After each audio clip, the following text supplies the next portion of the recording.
Si vous écoutez Changer la norme, c'est que l'entrepreneuriat vous intéresse. La Fondation Entreprendre a décidé d'encourager les initiatives sociales et solidaires en soutenant Changer la norme. Depuis 10 ans, elle agit en faveur de la cause entrepreneuriale. Elle développe l'esprit d'entreprendre chez les jeunes, elle favorise l'égalité des chances et accompagne les parcours de celles et ceux qui entreprennent. Retrouvez toutes les initiatives de la Fondation Entreprendre sur www.fondation-entreprendre.org. Je veux voir le bonheur dans chaque œil de chaque spectateur.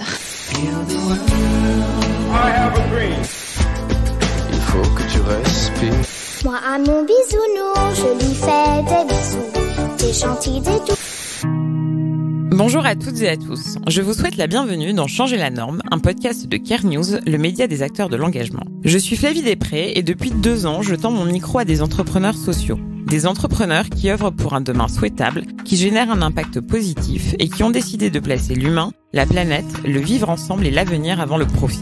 Ces dirigeants sont souvent profondément mus par le besoin d'entreprendre avec tout ce que cela entraîne de questions financières, économiques et matérielles. Les concurrences de marché, les galères RH, le poids administratif, les montagnes russes émotionnelles sont leur quotidien. Pour changer la norme, il faut se parler normalement avec tout ce que le secteur de l'économie sociale et solidaire cache parfois sous un tapis d'inspiration. Pourquoi décide-t-on de quitter son job dans la com pour fabriquer des masques par millions en plein confinement ? Comment un projet monté en quelques jours devient un ambitieux réseau d'insertion et de relocalisation du textile en France ? La force d'un réseau peut-elle donner naissance à une entreprise pérenne ? Aujourd'hui, j'ai le plaisir de recevoir Carole Giraud, la cofondatrice de Résilience. C'est un réseau qui a fabriqué des millions de masques en France avec des entreprises d'insertion, qui a ensuite ouvert sa propre usine et qui aujourd'hui diversifie ses activités textiles en respectant un volet environnemental et humain fort.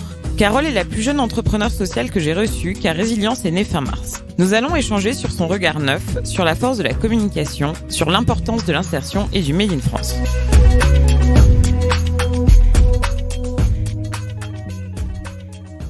Bonjour Carole. Bonjour Flavie. Ça va bien ? Oui, ça va, à peu près. On va parler de plein de choses, oui. Mais toi, tu es la cofondatrice de Résilience, qui est née des masques du Covid. Tout à fait. Donc, grosse actualité, mais il y a derrière, bien sûr, un volet social et inclusif dont on va parler. Mais en premier lieu, c'est un peu la tradition dans beaucoup de podcasts et dans Changer la norme.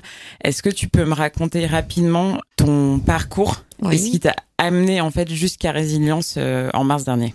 Alors mon parcours, il est classique et pas classique. J'ai travaillé pendant 15 ans dans des grandes entreprises, dont je tairai le nom et tu comprendras pourquoi. Des grandes entreprises internationales, mais j'ai toujours été sur des créations de jobs et sur des choses assez innovantes. Et essentiellement dans le marketing, la communication, des directions de business unit.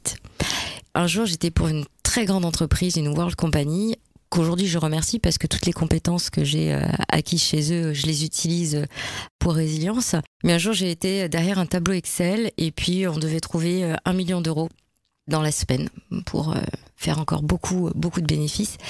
Et donc moi, j'avais la direction de la business unit sneakers. On m'a dit, trouve-moi 1 million d'euros. Donc j'ai changé le prix d'une chaussure que beaucoup de personnes portent, de 5 euros en prix de vente, et ils m'ont dit bon alors élasticité prix, qu'est-ce qui va se passer? Je dis rien, on va même peut-être en vendre plus parce qu'elle coûtera plus cher. Et le problème c'est que cette chaussure que je passais à 135 euros en francs de port, elle coûtait 1,20 $. Et ce jour-là, alors j'avais déjà un gosse et je me suis dit je pense que le monde fonctionne à l'envers, je commence à le saisir. Donc c'était l'absurdité du marché. Voilà. Et puis l'absurdité d'être derrière ton ordinateur, de cliquer sur un bouton et dire ok, donc j'ai la vente. Le bouton magique qui rapporte 1 million d'euros en 1 seconde. C'est exactement ça. Donc là j'ai commencé, j'ai transitionné comme on dit, je suis sortie, je fais une formation d'hypnothérapeute, donc formation PNL, hypnothérapeute, je voulais vraiment aider les autres. Ah oui, rien à voir. Rien à voir. Après j'ai une histoire personnelle aussi qui tout s'explique, hein. On arrive tous à Résilience et surtout à ce nom pour une raison. Et formation d'hypnothérapeute, j'ai lancé un média en ligne qui s'appelait Style Français, où j'ai pris mon appareil photo et je suis allée à la rencontre des jeunes. Parce que moi aujourd'hui j'ai 2 enfants, j'ai une de 19 et un de 6. Et ma gamine, la voyant grandir, moi je faisais de la communication, du marketing, je me suis dit il faut vraiment que je connaisse les jeunes et je viens d'entreprise où il faut être... Et puis j'ai une grande passion qui est la photo et puis un grand respect pour les artistes de manière générale. Donc j'ai créé ce média et puis j'ai tenté une dernière aventure pour une autre grande marque américaine dans le textile. Ça a duré 1 an, je me suis dit je peux vraiment plus faire ça. Dernière chance. C'était la dernière chance. Et ce qui s'est passé, c'est que mon acolyte, mon compagnon de vie depuis 15 ans, Christophe Lépine, qui porte le Made in France, alors on s'est rencontrés chez cette grande entreprise de sport il y a 15 ans. Et il a créé une entreprise qui s'appelle toujours Bleu de Paname. Et il voulait relancer le Made in France en 2008. Sa marque, pareil, problème d'associés, etc. Et il me dit, mais viens, on monte une agence tous les deux. Et on va aider les marques françaises. Alors moi, je vais les aider à faire du Made in France. Et puis toi, tu vas les aider à ce que leurs marques deviennent un peu plus jeunes en les digitalisant. Et puis un accompagnement aussi sur les politiques RSE. Donc on est devenu une agence éthique et responsable. C'est dans ce contexte-là que fin mars, Christophe, il me dit rejoins vite un groupe WhatsApp. Donc on est veille du confinement. J'ai Sébastien Copp de Veja qui m'a appelé. Ils veulent qu'on fasse des masques Made in France. J'ai dit, ah bon faire des masques Made in France. Donc j'ai entièrement confiance en lui sur tout ça. Donc il passe un week-end avec une PME qu'on connaît bien en France. Il trouve du tissu pour faire un masque. On a un van des années 70, donc il se pointe à la DGA un lundi. Mais vraiment pour nous, tout ça, c'est l'inconnu total. Non, on dirait un peu un film quand c'est raconté entre le van et la DGA. C'est vraiment... Non, mais vraiment, c'est comme ça que ça s'est passé. Et on passe les tests de la DGA. Et là, je reçois, parce que c'est quand même hyper important, parce qu'on parle de transition, on parle de changement de vie, on parle du futur. Et quand je commence à rentrer dans ces groupes WhatsApp, on m'envoie une présentation PowerPoint. Et là, je vois EI, EA, ESAT, ESS. Et je fais, ah ouais, mais ça veut dire quoi tout ça? Donc j'ai Stéphanie Dufour qui était là aussi au début du projet. Et là, je vais comprendre qu'en fait, il y a un monde qui existe, qui est l'économie sociale et solidaire. Bienvenue. Mais j'ai vraiment toujours l'honnêteté de le dire. Moi, je viens d'une économie classique. J'essayais, enfin j'ai des anecdotes en 2 secondes, mais quand j'aidais certaines grandes marques de mode jusqu'en février, elles voulaient faire du RSE dans leurs entreprises. Donc moi, j'avais des tas d'idées peut-être idéalistes. On me disait non, mais on va donner des gourdes à tout le monde, ce sera notre politique RSE, on fera un post LinkedIn.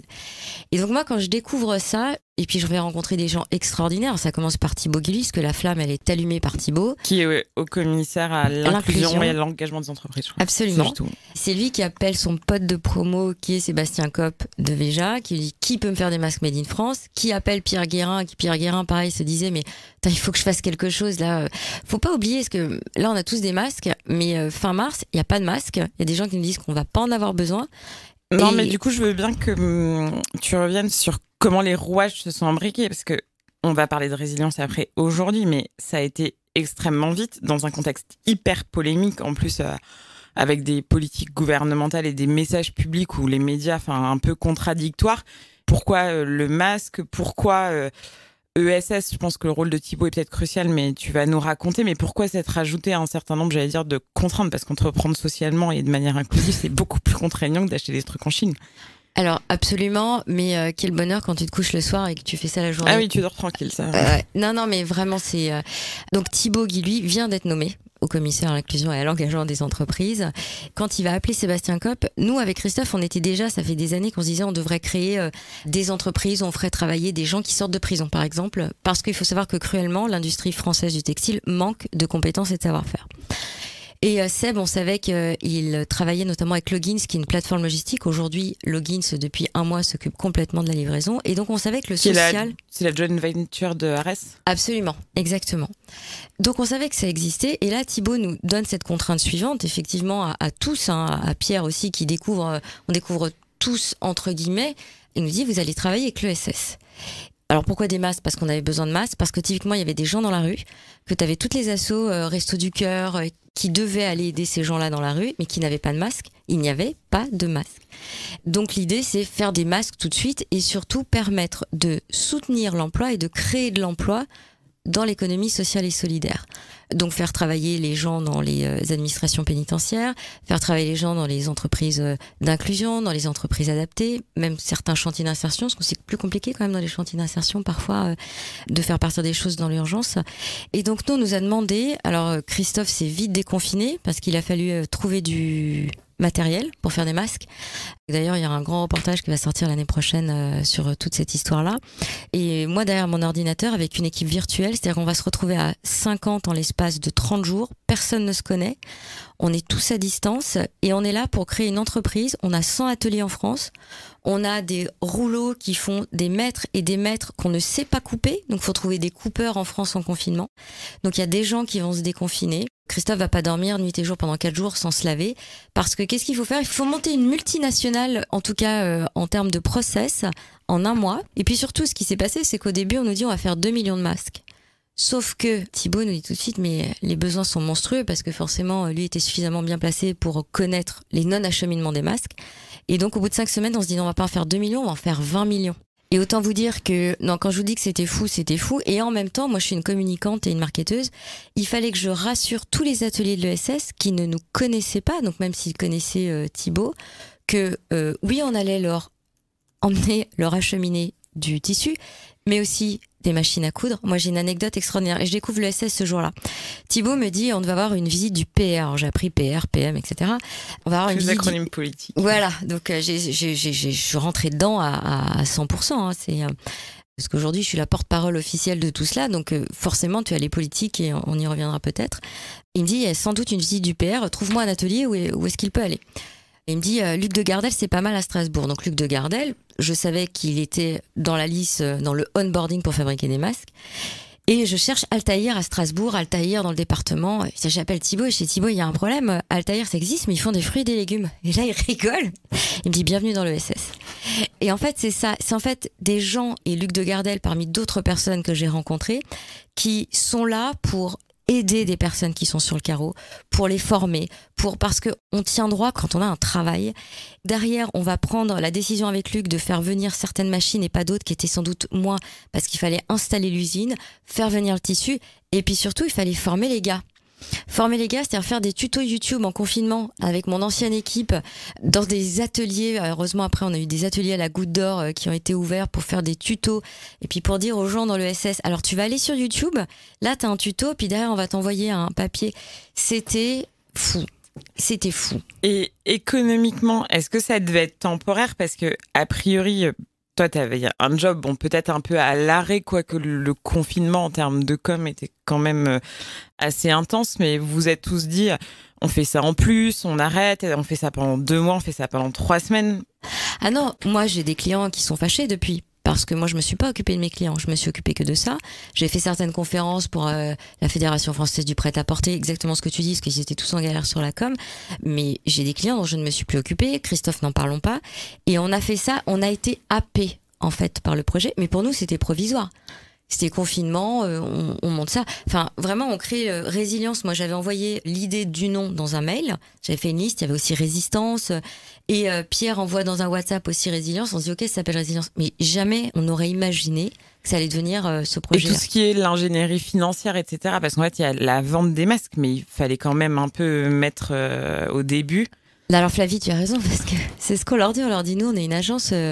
On n'a pas de cash pour acheter la matière, encore moins pour payer des gens. Ouais, parce que c'est coûteux quand même tout ça. Alors c'est coûteux, alors après si tu fais comprendre aux personnes à qui t'achètent le tissu que est-ce qu'on peut attendre un peu, et surtout les personnes qui ont besoin de masques, au début tu leur dis, alors toutes les assos c'était prix coûtant, c'était 1,40 €, et les grandes entreprises qui sont engagées avec nous, on faisait, je crois que c'était 1,80 € le masque, qui était lavable 10 fois à l'origine, et le peu de bénéfices était tout de suite réinjecté pour acheter la matière.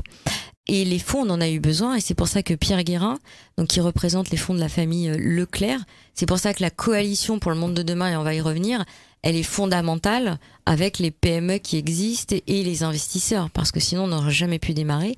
Et Pierre Guérin, il appelle son patron Julien Leclerc, il dit écoute, j'ai un truc incroyable, on va sauver la France avec des masques, et ils nous ont fait un don sec. C'est pour ça que nous on a une SAS sous association. Pas de profit, pas d'action. Il y a eu une pompe au début quand même. Obligé. Oui. Alors après, comme on aurait pu, vu l'urgence, il y avait d'autres possibilités. On avait d'autres personnes qui auraient pu investir en 24 heures. Donc des entreprises qui investissent ou font des dons de mécénat, un business model. Vous faites des masques, ça grandit. Je vais en accélérer parce que le temps passe vite. Vas-y, ouais. Et là, on sort du confinement. Il y a toujours besoin de masques, mais les masques, il me semble, sont quand même arrivé en mai ou en juin, non, il y a eu plus de masques d'un coup. Ouais, alors nous les masques, on a su dès le début, parce qu'on a commencé à comprendre que ça allait être pérenne. Christophe, c'est un visionnaire. Hein. Lui, son rêve, c'est de relocaliser la France avec le textile. Donc très tôt, on a su que l'emploi qui a été créé, il y a eu 2000 emplois créés en tout, 800 qui sont pérennes. On a un atelier à Roubaix qui a été réouvert. Enfin, moi j'ai été là le jour où on loue un lieu. où aujourd'hui il y a 100 employés, c'est devenu une entreprise d'insertion il y a 15 jours. Donc on se dit que de ça, on va faire autre chose très rapidement. On sait très rapidement, j'ai envie de te dire, fin avril, on sait qu'on va faire autre chose. Donc c'est pour ça qu'on va partir sur les t-shirts, le vêtement professionnel et que là, on commence déjà à confectionner d'autres choses. Au bout de 2 mois, en fait, on a levé un espoir. Quand t'as Toyota, que t'as Valeo qui s'engage. Que des entreprises alto-françaises. Exactement. En fait, t'as une responsabilité et t'as surtout des chefs d'entreprise de l'ESS qui disent mais vous avez créé un espoir, on compte sur vous. Et quand tu sais qu'on compte sur toi, qu'on compte sur une équipe qui a levé ça, et en plus on s'appelle Résilience, on a tout de suite dit ok, il faut qu'on parte sur autre chose. Donc la photographie, là au jour maintenant, c'est quoi en chiffres Résilience ? Aujourd'hui, on a engagé pour le t-shirt, pour fabriquer le t-shirt, on va devenir le leader européen du t-shirt, on a 13 ateliers qui sont en train de commencer à confectionner. On a un atelier à Roubaix où il y a 100 personnes, des ETP dans cet atelier. On a 800 personnes sur tout le territoire, donc il y a une 60aine d'ateliers qui continuent à fabriquer des masques parce qu'on a développé d'autres sortes de masques depuis. Et on fabrique des sacs pour Bâche, on fabrique des shorts pour Decathlon, on est en train de fabriquer le t-shirt, d'autres, je ne dirais pas par superstition, qui sont en train de venir. Le problème que l'on a aujourd'hui, sincèrement, c'est qu'on a trop de demandes par rapport à ce qu'on est capable de produire. Pourquoi ? On est en train de faire monter en compétence les gens qui fabriquaient des masques. Et entre fabriquer des masques et fabriquer une chemise, un gilet, une jupe, il y a un monde. Donc il faut du temps. Est-ce que c'est un réseau ou est-ce que c'est des employés en direct ? C'est un bon point parce que tout à l'heure tu as dit vous aviez le business model. Non, on n'avait pas le business model. Aujourd'hui, si je dois résumer, on est 3 choses. Déjà, on est une fédération, c'est-à-dire on prend les ordres. On prend les ordres de grandes entreprises, on achète la matière. Derrière, on va l'envoyer à des ateliers et on va payer la confection. La confection, c'est 45% du prix de vente final. C'est comme ça que le business model de la fédération. On est aussi un atelier de formation, c'est-à-dire qu'à Roubaix, on fait venir les ateliers de l'ESS, ils viennent se former typiquement au t-shirt, s'ils ne savent pas en faire, ce qui est le cas de 99%. La deuxième chose, c'est qu'on est une vraie usine, on est une usine de confection, donc on fabrique du textile. Et on est surtout, moi j'ai noté parce que j'avais écouté tes podcasts avant, on est des entrepreneurs innovants à impact. On fait de la R&D. Christophe aujourd'hui, il va chercher comment est-ce qu'on peut faire demain des t-shirts qui consomment moins d'eau. Il travaille sur ce qu'on appelle des mélanges intimes, donc sur du polyester recyclé. Il travaille sur évidemment le chanvre, le lin. Il travaille sur de la fécule de pommes de terre. L'objectif, c'est dans 6 mois, on a des t-shirts qui ont moindre impact sur l'humain avec l'ESS, mais le moins d'impact sur l'environnement. Donc un réseau, une fédération et de la recherche. Vous avez des coûts qui sont pas si élevés que ça. Enfin, le prix est pas dingue, même le prix du t-shirt, Pierre disait que c'était en dessous de 7 €. Enfin, ça me semblait vraiment... Au-delà de 10 000 pièces, c'est 5,99 le t-shirt. Alors, j'ai 2 questions. 1, est-ce que c'était un point important d'essayer de tirer le prix pour vendre ? Et 2, comment est-ce qu'on fait pour rester dans des prix raisonnables alors que l'a priori qu'on a, c'est que ça va être beaucoup plus cher ? Un t-shirt, aujourd'hui, pour prendre le cas du t-shirt, je va chez H&M, on peut avoir des t-shirts à 3 €. Avoir un t-shirt à moins de 7 € en Made in France, co-conçu PME ESS, c'est dingue, c'est à l'image de Résilience, c'est 0 marge. En fait, les marges, on va les faire parce que le t-shirt, on va le faire en lin, on va le faire en chanvre, on va en vendre moins. Mais ce t-shirt à moins de 7 €, le but, c'est d'en avoir 1 million en stock service. C'est-à-dire que toutes les marques, les jeunes marques vont pouvoir venir l'acheter, il sera disponible. Et effectivement, c'est un point qui est fondamental. Le peu de marge que l'on fait, on le réinjecte directement. Donc typiquement, on avait acheté un four à Telatex, qui était un de nos premiers fournisseurs avec qui on travaille encore, qui avait besoin d'un four. Alors on me demande pas les détails, je pourrais les avoir. Je sais pas ce four, j'ai demandé plusieurs fois. C'est un four, je crois, pour de la matière, je sais pas quoi. Et donc pour le remercier de son engagement avec Résilience, on lui a acheté ce four. Donc dès qu'il y a de la marge dégagée, et nous ce qu'on veut, c'est devenir fin 2021 une entreprise Bicorp. C'est-à-dire que nos salaires seront affichés, tout va être transparent, en tout cas le plus que l'on pourra, et le but c'est de toute manière, si on vend des produits chers, on se retrouve dans le Made in France, dans le moyen haut de gamme, et on va pas aller chercher le consommateur. Vous voulez quitter le statut associatif ? Non, une entreprise Bicorp, c'est-à-dire on est labellisé Bicorp. Parce que vous êtes une entreprise sous une asso. On est une SAS sous association. Je connaissais pas avant non plus. Hein. D'accord. Non, j'avais oublié ce détail, mais parce que je connaissais pas d'asso Bicorp. C'est pour ça le statut m'étonnait. Justement, on va parler un peu de SS, c'est généralement la troisième partie. Est-ce que tu crois que ça aurait été possible sans votre réseau? Parce qu'en fait, il y a un alignement des planètes, mais vous êtes tous très connectés. Enfin, le SS, c'est quand même un réseau fort, mais il y a beaucoup de gens qui ont déjà un réseau. Est-ce que ça aurait été possible sans toutes vos connexions? Tu veux dire de travailler avec le SS? Non, la bande du départ, en fait, est quand même très connectée. Et je pense que résilience, c'est né de beaucoup de volonté, etc. Mais c'est aussi la force d'avoir un réseau très fort, que ce soit l'école, la politique, c'est quand même très lié. Ouais, j'avais fait une intervention. Je savais pas à quel point tous les faisceaux, les 4 cofondateurs, parce que Thibaut, c'est quand même l'éclair. On appelle ça la synchronicité, tu vois. Et ça n'aurait pas été possible. C'est-à-dire que les PME, faut pas oublier, sont celles qui ont fabriqué 70% des masques. Typiquement aujourd'hui, le nouveau masque qu'on envoie pour soutenir l'emploi qu'on a créé dans le SS, c'est une PME qui a acheté une machine pour faire 3 plis sur un masque. Et donc pour soutenir l'emploi, on va envoyer ça, ils vont devoir juste mettre les élastiques et l'étiquette. Ce qui permet de soutenir l'emploi, mais c'est vraiment cette coalition qui a permis de faire cela. Et effectivement, quand tu dis les 4 faisceaux, c'est... on a tous une quarantaine d'années, on a tous 20 ans d'expérience, on a chacun amené avec toute la bienveillance tout ce que l'on avait, y compris nous, nos agences, nos clients, notre savoir-faire. Pierre, évidemment, aussi son réseau dans les Hauts-de-France, parce que c'était extrêmement important. Thibaut avec le SS, on a des grands acteurs de l'ESS, que ce soit Vitamine T, que ce soit APF, qui ont été engagés direct. Et moi, ce que je trouve admirable, c'est qu'il faut quand même pas oublier un truc, c'est que l'industrie de la mode, c'est l'industrie de... Enfin, je sais pas, il y a une marque qui s'appelle...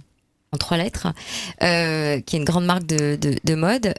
Son fondateur, une marque de mode française, si un de ses employés donne même, ne serait-ce que le fournisseur d'un bouton, il est viré, c'est dans son contrat. Nous, on a ouvert tout ce qui était possible en fournisseur, en atelier, et la même chose pour les 4 cofondateurs et toutes les personnes qui nous ont rejoints. Et ça, c'est fondamental, c'est-à-dire que quand on parle de transparence, c'est d'un coup... on met tout sur la table et c'est la raison pour laquelle ça a fonctionné. Sinon, ça n'aurait pas pu fonctionner. Est-ce qu'il y a des choses, selon toi, tu vois, tu découvres, je crois que tu es la première personne qui est depuis aussi peu de temps dans le secteur. Et du coup, ce qui est intéressant, c'est que tu dois avoir un regard assez différent du nôtre. On est un peu plus les vieux routards. Qu'est-ce que tu as trouvé compliqué? Parce que bon, le confinement, c'est un peu la période exceptionnelle, mais est-ce qu'il y a un poids administratif? Est-ce qu'il y a des choses que tu changerais? Oui, alors que je changerais, je sais pas si je peux me permettre de dire ce genre de choses, mais dès le début, parce que même si 70% étaient fabriqués par les PME, on n'en entendait pas parler. Moi, mon job, c'était surtout l'ESS, c'était d'infuser la culture textile et aussi à l'ESS. Ce que j'ai trouvé compliqué, c'est effectivement administrativement. Parfois, j'avais vraiment l'impression de parler de concept alors qu'il fallait fabriquer, être derrière une machine. Moi, j'ai trouvé ça compliqué. Et l'autre chose qui est... on dit tout le temps à Roubaix, on fait de l'insertion. Et quand on fait de l'insertion, alors j'ai rencontré... on a fait des interviews justement de pas mal d'ateliers. Faut pas oublier que ce sont des hommes et des femmes derrière qui sont dans des situations compliquées. Je passais une journée aussi chez Logins. Et quand on est derrière des ordinateurs, qu'on s'attend à avoir une plateforme logistique qui roule de façon classique, qu'on s'attend à alors ton rendement, alors en fin de journée, t'as fait combien de masques? Et ce matin, il y en a combien qui sont rentrés? En fait, c'est l'humain qui prime. Donc ça veut dire que toutes les notions de productivité, de rapidité sont revues à la baisse. Et c'est ça le plus compliqué, c'est de se dire on veut du résultat en termes de sortie de t-shirt, de qualité, mais c'est beaucoup plus long parce que c'est l'humain qui est au centre de tous ces ateliers et finalement de l'ESS. Merci beaucoup. On va passer aux questions de la fin. Allez. Si tu es prête. Je suis prête. Quelle est la raison d'être de Résilience? Alors, la raison d'être de Résilience, c'est la relocalisation inclusive, innovante de la filière textile. L'homme ou la femme politique que tu voudrais convaincre et qui n'est pas Thibaut qui lui. Non, alors c'est très simple. Moi, j'aimerais convaincre l'homme et la femme politique qui est dans chaque citoyen au sens grec de la cité. Je pense qu'on est tous des individus politiques, tout ce que l'on fait a une incidence politique. Et moi, j'aimerais convaincre le politique qui est dans chaque consommateur. Voilà. La taxe que tu voudrais inventer ou supprimer? Alors la taxe que j'aimerais inventer, j'avais écouté ton podcast, alors je lis mes notes, mais c'est important. C'est la taxe sur les vêtements qui parcourent plus de 5000 km pour que le prix du Made in France ou Made in Europe puisse concurrencer le Made in très loin. Pour moi, on n'irait plus chez H&M et chez Zara s'il y avait une taxe justement sur le nombre de kilomètres. Comme une taxe carbone. Absolument. Le patron du CAC 40 que tu pourrais être ou voudrais être? Flavie, j'ai un peu un souci. Il y a que des hommes. Alors je vais oui, c'est pour ça que je dis le patron et pas le patron mais et la donc patronne. du coup, je vais pas pouvoir m'identifier. Alors c'est un peu ironique, même si la question des genres est extrêmement importante chez la génération Z. Mais non, je m'identifie à aucun patron du CAC 40 aujourd'hui. Et la somme pour laquelle tu tairais un scandale politique? C'était difficile. Alors je me suis dit, est-ce que c'est les 100 milliards du plan de relance? Est-ce que c'est les 2000 milliards de la Fed? Quand on sait qu'on peut éteindre la faim dans le monde, quand on sait que j'ai lu un article il y a 2 jours, les FUSAC ne se sont jamais aussi bien portés que ces derniers temps, et ça n'a rien à voir avec la post-crise de 2008. Donc je pense que je fais partie des gens qui taisent un peu un scandale politique en ce moment. Merci beaucoup. Merci.